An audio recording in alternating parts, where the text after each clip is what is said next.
Hey, there we are on Psych Ups with Brian, and we're in a festive holiday mood here, Christmas. We are only two live streams away from Christmas, which is less than a week away. Wow, that's really exciting. So today I wanted to talk about deal structuring. You know, we had a live event on Monday and Tuesday and Wednesday, and some of you guys sent in leads, and so that's awesome. Thank you so much.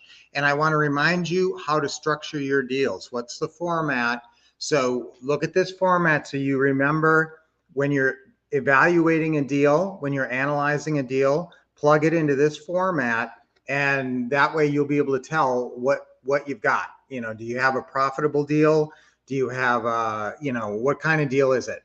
I will tell you right now that your likelihood, and I kind of put it on the side here, this is a big part of it. What's your income on the property? What's your payment? And what's your spread? What do we want the spread to be? What do we want the spread to be? What are we shooting for? What's our target? For every rental property we have, we want to have a $500 spread. Okay, so we want to have a $500 a month spread. What's our ultimate goal to achieve financial freedom? Own 20 rent to own properties that don't require our intense efforts or very low time intensive or labor intensive, because we make our tenant buyers responsible for the repairs. Okay, so we don't get calls at 2 a.m. to fix stuff, and we don't have to split our profits with a management company either. So with the rent to own process, what I want, if you can get to 20 properties, $500 a month spread on all of them, you've reached retirement. Okay, that's $10,000 income per month, passive income that you can live on. Okay, now a lot of times when our students reach that level, they just keep going because it's fun. It's like Monopoly with real houses. And once you've got your system worked out, then it's just a matter of keeping and applying your system. All right, so let's look at here. Let's look at what's our asking price. And what's our, now I'm going to write up a deal, that one of the deals that we did at this event, and let's talk about it. Okay, so this one, this was a property that they were asking 172 on. Okay, and now remember, we often pay full price, and we'll tell them we pay full price right in the ad, and so we usually don't battle them too much on price.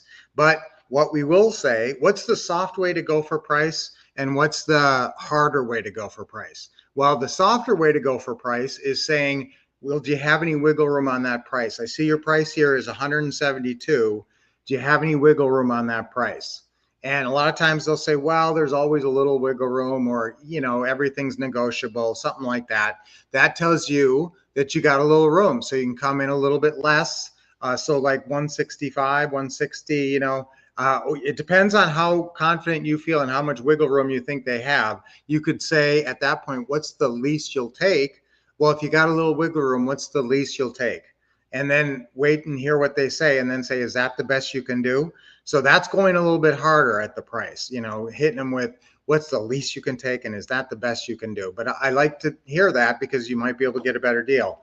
So on this particular one, they went to 170. Okay, so not a big drop in price, but a couple thousand is a couple thousand.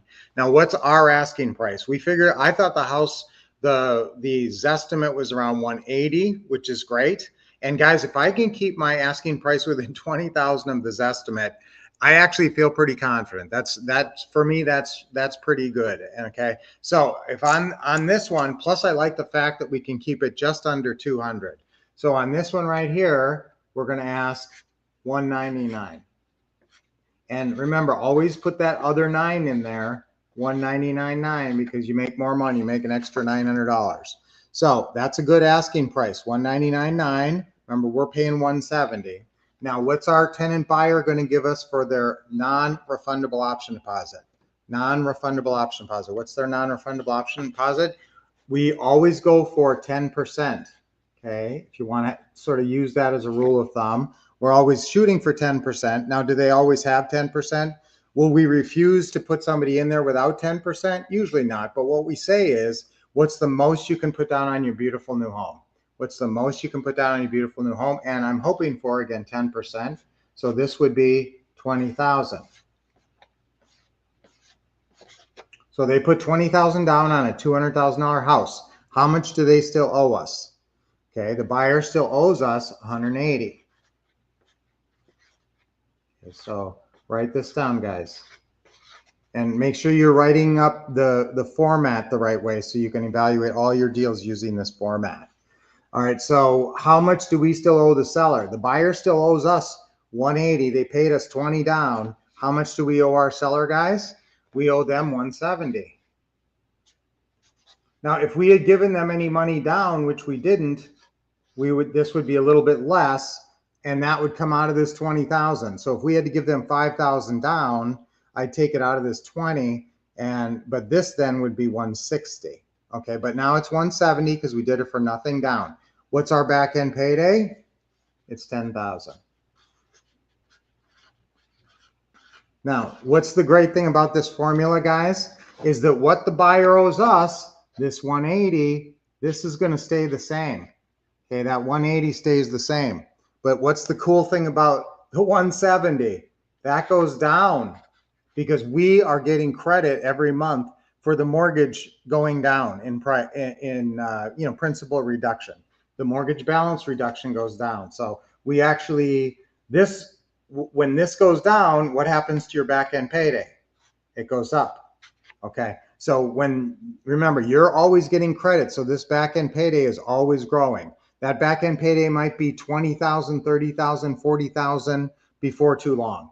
Now we have to look at, when we're structuring these deals, we have to look at the 4 Pretty House deal points, or the 4, I call them 4 cash flow deal points, 4 creative financing deal points. It's the 4 deal points. So the first thing is, what was the purchase price? Remember, I often use an apple pie for an example here, and you want 4 medium-sized apples to make a good apple pie. But sometimes one can be kind of scrawny if another one is big, and you still get a good pie. So on this deal, so far we figured out 3 things. What's the price? We're getting it for 170, which is about 10 below what I think what the Zestimate says. So that's pretty good. That's a pretty juicy apple for me. I mean, that gives us it gives us a $30,000 spread when you count the 20 down in the back end. So that's pretty good. Okay, especially because we advertise we'll pay full price. Purchase price, monthly payment. Okay, let's look at that. Their monthly payment was actually $1,138. So that's our payment. Remember, we're just taking over a mortgage in most cases. So our payment is minus $1,138. Now, the actual rentals estimate was $1,745. So what am I going to ask if I got $1,745? I'm probably going to ask $1,895. Okay, but even if I'm conservative, I'm even going to go conservative on you guys and say $1,795. All right, so what does that leave me for a spread? That's 57. It's 657. All right, so that's a really good spread. That actually is over what I would, what I would do. I would do it for less, put it that way. So I'd do it for 500. I'd probably do it for 300 if other factors are good. So the purchase price is good. The monthly payment is very good. It's always relative. Is the payment good? Well, it depends on what you can get for rent. If it leaves you a $500 spread, then that's a good payment. That's a big juicy apple. Okay, so we got a good purchase price, got a good monthly payment. What's our length of term? On this one, we're just taking over the mortgage and we won't have a balloon payment. Anytime you do not have a balloon payment, I always think of it as that is sweetheart seller financing. That's what I call sweetheart seller financing. So you are going to have the whole rest of the mortgage term. In this case, I think it was about 24 years or something. So a long time left before, and you can just keep paying on it. So that's awesome. So great length of term. And then what's our down payment? Nothing. We bought this for nothing down. So there's a lot of big juicy apples on this deal. This is just one example of one of the deals that somebody turned in. But guys, you can find deals like this. You can find deals where people are willing to sell for around the Zestimate. Then you turn it around and you ask, about 10 or 20 above the Zestimate. And remember, this purchase price barely matters. It's not like they're going to buy it for that. That's only good. That's only an option price for 1 year. Now, if they buy it in the first year, I made a big mistake. I put somebody in there who had credit that was way too good. I want to put somebody in there whose credit is terrible, especially when I have sweetheart seller financing like this.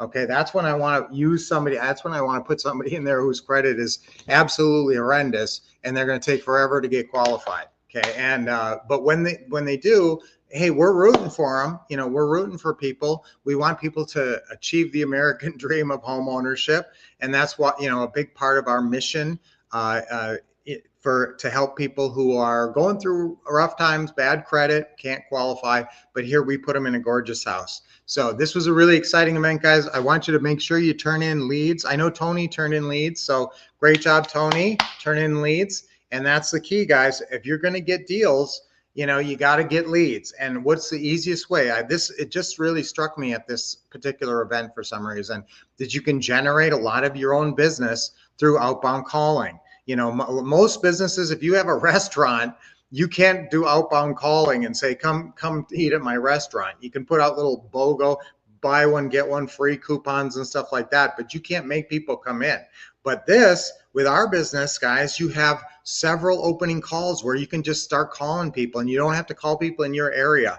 We had one student, and I really got to give it to this guy. His name was Brennan, and he turned in, he actually made 30 calls and turned in 30 leads, and we talked to 2 of his sellers and got 2 deals going for him. So I got to give it to him. I mean, and he had never met us before Monday, so he went on lunch at his lunch hour and just sat there and called and called and called. So that's pretty impressive. Guys, could you do the same thing? Absolutely. If you want to kickstart your business, make a whole bunch of opening calls by outbound calling. Now, FSBOs isn't the only one you can call other people beyond FSBOs. You can call landlords.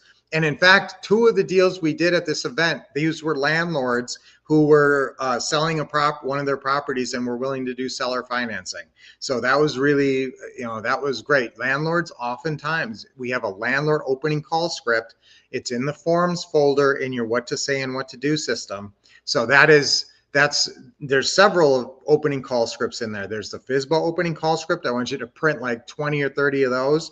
Print like 20 or 30 landlord opening call scripts, and then print like 20 or 30 listing realtor opening call scripts. Guys, if you can get a network of realtors working for you, that can bring you a lot of business. If you have 5 or 10 realtors who even just know what you do, that you are their go-to person if some seller says, you know, I could take monthly payments, or if they see a situation where it appears that the seller would be okay with monthly payments, they can push it, but they don't know about you. And remember, when you talk to an agent, don't let them hang up until they put you in their phone under seller financing. So say, hey, before we hang up here, I just want you to remember me anytime you run into some seller who might be open to monthly payments. So like seller financing deals, any kind of seller financing, I'm great at creative financing deals. In fact, why don't you put me in your phone, put me in your contact list, and you know what? When I talk, just put me under, my last name is seller financing. And that way you'll always be able to find me. You'll always remember where I'm at on your phone. Under my last name is seller financing. Okay, so have them do that before they hang up. And then anytime, even if you don't really do a great job of staying in touch with them, you may get a call in a year from them or 2 years, and they say, hey, weren't you the guy or the gal who was interested in seller financing? Okay, so lots beautiful Christmas decorations today. Lots, this Santa Claus and this Rudolph are really old. I had those when I was a kid, and we still have them. So that's cool. So Tony, great to see you. Okay. Yep. Happy Friday. Happy Friday. You're gearing up during the holidays. That's great, guys. A lot of people are taking this time off and focusing just on Christmas stuff. If you can squeeze in literally like 2 calling hours on Saturday, on tomorrow, if you could squeeze in a couple hours, you don't know. I mean, you could really make a lot of hay. These are people who would really love to do something before the end of the year sometimes. And if you are the only one calling, you're the only one calling. So, let's go for it, guys. Let's see if we can't get one more deal at least going. Not necessarily closed, but at least let's get one deal cooking. Talk to a bunch of sellers. And there's that week after Christmas before New Year's too that you can make a lot of hay. But let's see if we can do something. We got this weekend would maybe be a great weekend to pursue. So tomorrow and the next day, outbound calling. Yay. And guys, I'm always open to looking at your stuff. So even if we're not doing an event, we're calling it for you. If you're calling them and you have questions and it's complicated or something, I'm here to try to help you guys. Now, I often offer that and you guys say, yes, I have a deal. And then, I never see it, or it doesn't get texted, or somehow I miss it. So make sure, if you want me to look at something, make sure you text me. And you guys know my text number, right? I'll give it to you one more time. Anytime you want to talk to me, or, if you need something, especially you loyal fans, you guys who are always here. I love it. Okay. Always checking in with me. All right. So let's have a great Christmas. Let's celebrate by getting it. Let's get it one more deal before the end of the year. That'd be awesome. So, let's get another deal. Let's get a deal. Okay, let's get a deal. That's going to be our affirmation. Let's get a deal. Okay, ready? 3 times on 3. Ready? 1, 2, 3. Let's get a deal. Let's get a deal. Let's get a deal. Yes. All right. 3 deep breaths. Nice. Do you do deep breathing when you're not with me? Because it's good. It really energizes you at any time when you feel like you need to pick me up. Just take a really deep breath and then hold it for a few seconds. Really deep. Oh, it always feels good. All right, so guys, let's have a great weekend and enjoy our holiday season, but maybe put a little focus into your real estate efforts, because wouldn't that be an awesome Christmas present to yourself? All right, until I see you next time, keep learning from the Wolf Couple and expecting success, and of course, taking action.